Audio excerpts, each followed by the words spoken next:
All right, let's get a sense of how the European Union is handling the issue of U.S. tariffs after President Donald Trump's about turn. We cross now to SABC News correspondent Stuart Smith in London. Stuart, a very good afternoon to you. So the EU's chief Ursula von der Leyen not too long ago saying that the EU has put its retaliatory tariffs against the U.S. on hold. Of course, this is after Trump pauses tariff hikes for 90 days. How has the EU in the main been responding to these aggressive tariffs?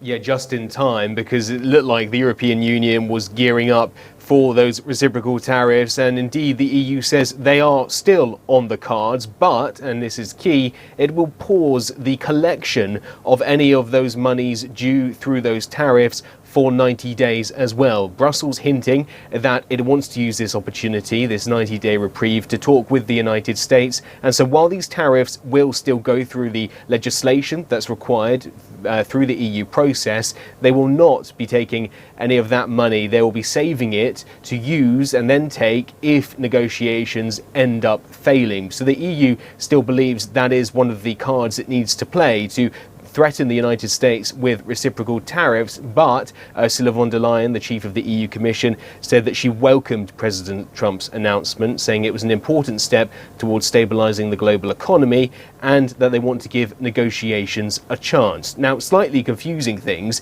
is that the EU's tariffs being imposed were against the initial steel and aluminium and metal tariffs, and those haven't gone away. Donald Trump's reprieve doesn't apply to those. That 25% hit on the EU metal sector is still there, and that is what this first round of tariffs were about. But this is Brussels saying they've heard Donald Trump's message and they don't want to waste this opportunity to negotiate, which is Brussels' far much more preferred way of dealing with any trade disputes here.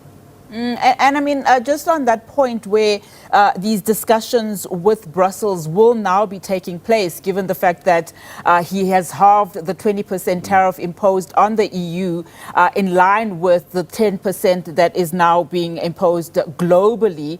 How will this then open up these discussions with Brussels? And what do you think would be on top of that list in terms of those discussions?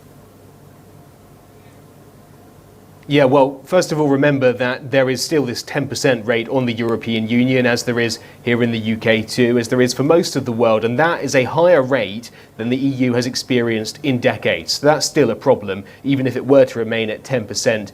So the EU still has to deal with that. The other thing, though, what the EU has done in showing its hand with these reciprocal tariffs has made clear what it would affect the US economy, and what it hopes has been acknowledged in the United States is that these EU reciprocal tariffs, worth around $23 billion overall, would be particularly damaging for the US, and specifically they are very targeted tariffs in retaliation. They are, for example, hitting the soybean export sector of Louisiana, which is where there is a huge Republican majority. They are deliberately choosing industries and goods that would suffer the most amongst Republican voters in order, the EU believes, to really press home to the United States and particularly President Donald Trump that any retaliation would be very damaging. So the EU are by no means just looking to talk, also showing its hand about the damage it could do. What the EU would want, it says, is the fewest barriers possible, and that may also therefore mean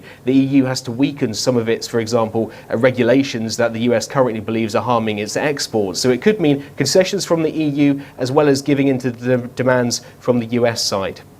And before we wrap up our conversation, Stuart, of course, a lot of anxiety and fear. These trade wars have struck across the globe, particularly as we're hearing economists, before, of course, this 90-day pause was announced, that we are possibly looking at a recession from various vantage points. What are people on the ground saying in terms of what is going on globally? Well, I think, first of all, remember that their stocks have recovered massively over the last few hours here in Europe. They've gone up 4-5%. But if you look at where they were before Trump announced his retaliatory tariffs, his Liberation Day tariffs, as he called them, they're still really far down, around between 5 and 10% based on whichever stock market you look at in Europe. And so this is still damaging. It might be a reprieve, but it's still scary for many nations. And what this has shown is that Donald Trump is just as unreliable for markets and for people that rely on the US economy, no matter how indirectly. And so he's helping in the economy sometimes and changing his mind on things other times. The approach has been slightly different here in the UK, for example, which has been to just accept it. No retaliatory tariffs. The UK has said it will try and do a free trade deal with the US, and that seems to have got the UK in the US good books. But the EU has shown there is some benefit too in showing that there will be willing to do retaliatory tariffs, that harming the US economy can also be used as leverage. Ultimately, which one will be more successful, we'll get a sense at when the 90-day window, the pause, starts to come to a close and we see which countries have managed to get better deals with the US and which ones have managed to make no progress. Absolutely. Stuart, thank you so much for that update and just giving us a sense then in terms of the reaction by the European Union. Stuart Smith coming to us live there from London. Let's continue then with the story. Markets have rebounded in most Asian countries following the pause